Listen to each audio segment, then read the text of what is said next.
Hello friends, welcome to my YouTube channel. अभी तक आपने मेरे चैनल को सब्सक्राइब नहीं किया है तो जल्दी से सब्सक्राइब करें और बेल आइकन्स पर क्लिक करें ताकि जैसे ही कोई वीडियो अपडेट हो आप तक आसानी से पहुंच जाए। Hello friends, welcome to my YouTube channel. आज हम डाइजेस्टिव सिस्टम या पाचन तंत्र के बारे में चर्चा करेंगे।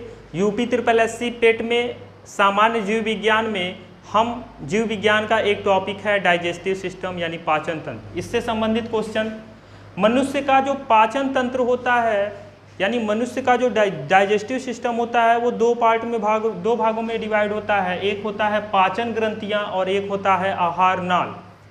पाचन ग्रंथियों के बारे में पहले देखते हैं, फिर आहार नाल के बारे में देखेंगे। पाचन ग्रंथियां की बात करें तो इसको फिर से तीन भागों में बांटा गया है, यकृत, अग्नाशय और लार ग्रंथियां।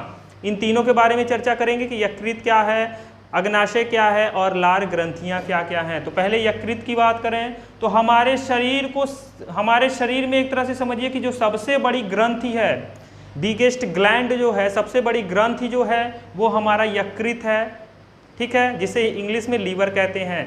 ये क्या है? यकृत है। यानी यकृत का वजन यानी वेट ऑफ लीवर, यकृत का जो वजन है वो 1.5 से 2 किलो होता है।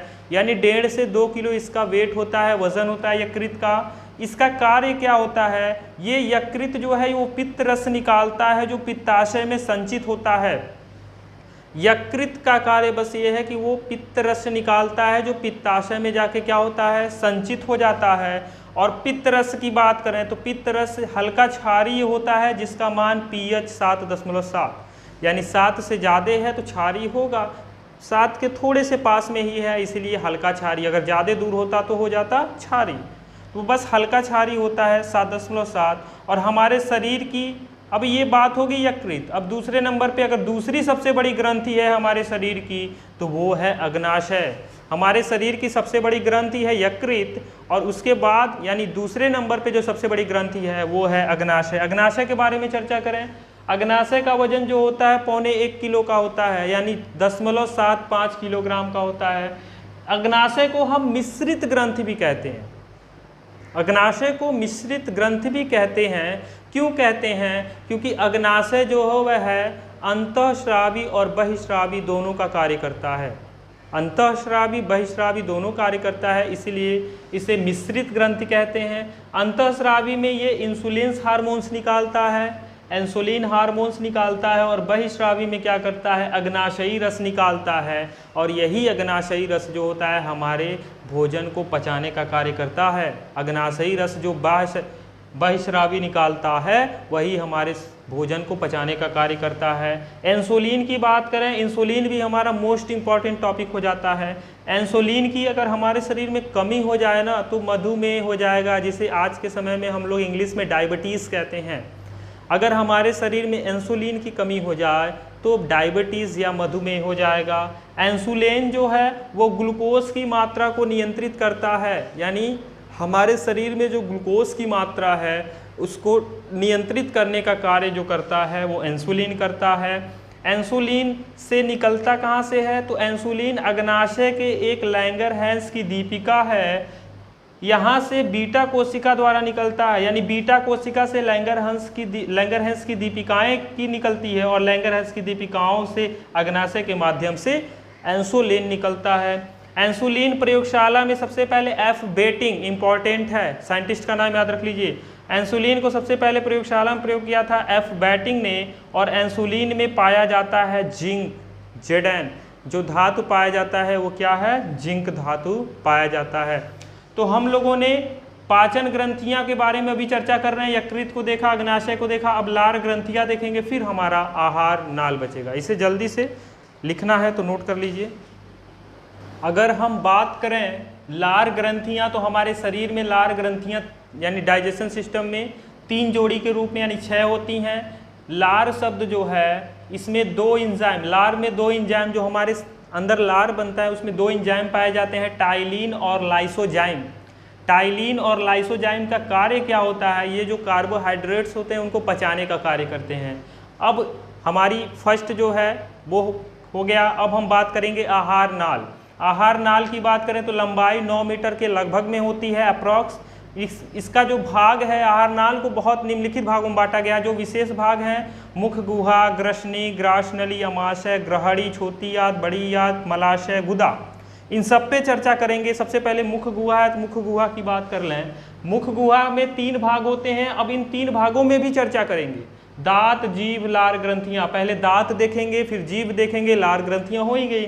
दांत की बात करें तो हमारे मुख में 32 दांतें पाई जाती हैं। 32 दांतें जो होती हैं वो 4 प्रकार की दांतें होती हैं।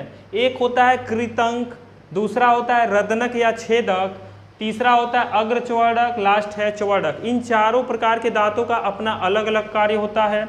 हमारे शरीर हमारे मुख में अस्थाई दांत 20 और अस्थाई दांत 12 होते हैं।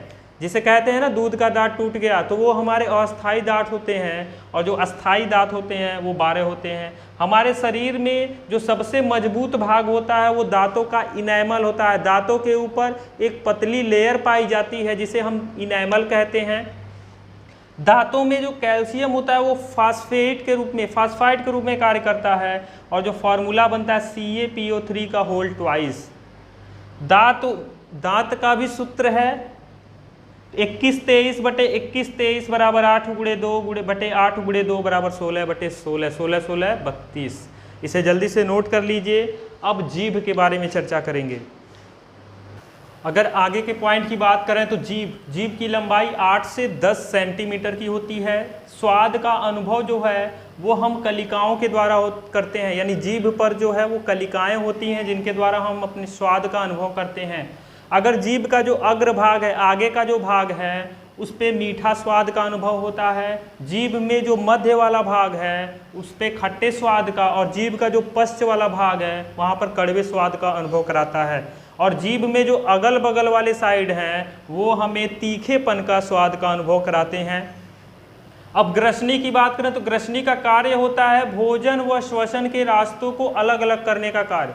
भोजन के रास्ते और श्वसन के रास्ते को अलग अलग जो करता है वो ग्रसनीय करता है। इसी को हम एपिंग्लॉटिस, इसे हम कहेंगे एपिंग्लॉटिस कहेंगे इसे।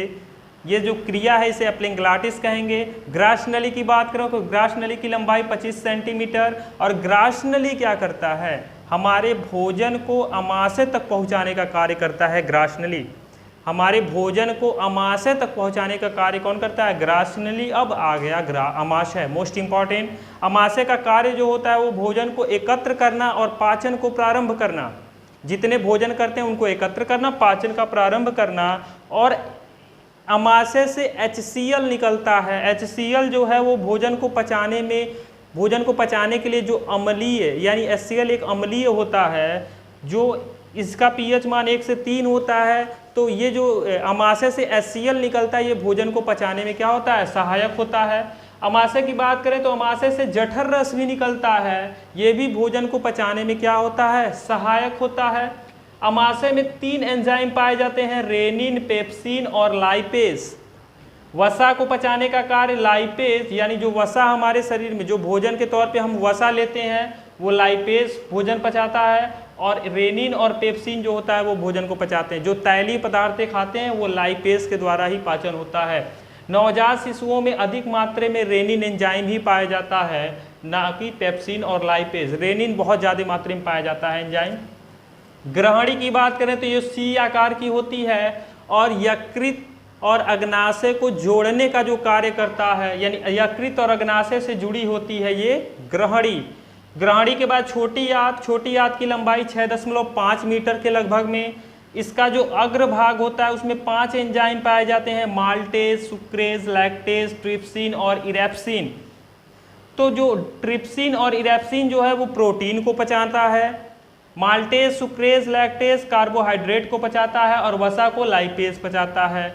और छोटी आंत में जो मध्य या फिर पश्च भाग होता है वो पोषक पदार्थ, यानी जो भोजन को पचाया जा रहा है, यानी भोजन में जो ये पाचन प्रारंभ हुई है उसमें पोषक तत्व पाए जाएंगे ना। जो भोजन हम करते हैं उसमें पोषक तत्व होते हैं, तो उन पोषक तत्वों को रुधिर तक पहुंचाने का कार्य जो करता है वो छोटी आंत का मध्य और पश्चिम भाग, और बाकी आगे बात करें तो बड़ी आंत की लंबाई 1.5 मीटर के लगभग, और ये जो पोषक पदार्थ जो मिलते हैं वो रुधिर तक पहुंचा दिया, और जो अनावश्यक पदार्थ होते हैं वो बड़ी आंत में आते हैं, और बड़ी आंत क्या करता है, इनको मलाशय तक पहुंचाता है, और मलाशय क्या करता है, उसे गुदा के द्वारा बाहर निकाल देता है जो अवशिष्ट यानी अनावश्यक पदार्थ होते हैं। यही सब क्रिया हमारे पूरे पोषण की है, यानी पूरे पाचन, संपूर्ण पाचन की क्रिया आप अच्छे से समझ गए होंगे। डाइजेस्टिव सिस्टम क्या है, अगर समझ में आ गया तो ज़्यादा से ज़्यादा मात्रा में शेयर कीजिएगा और चैनल को भी सब्सक्राइब करके रखिएगा, साथ में लाइक ज़रूर कीजिएगा। Thank you so much for watching my YouTube channel.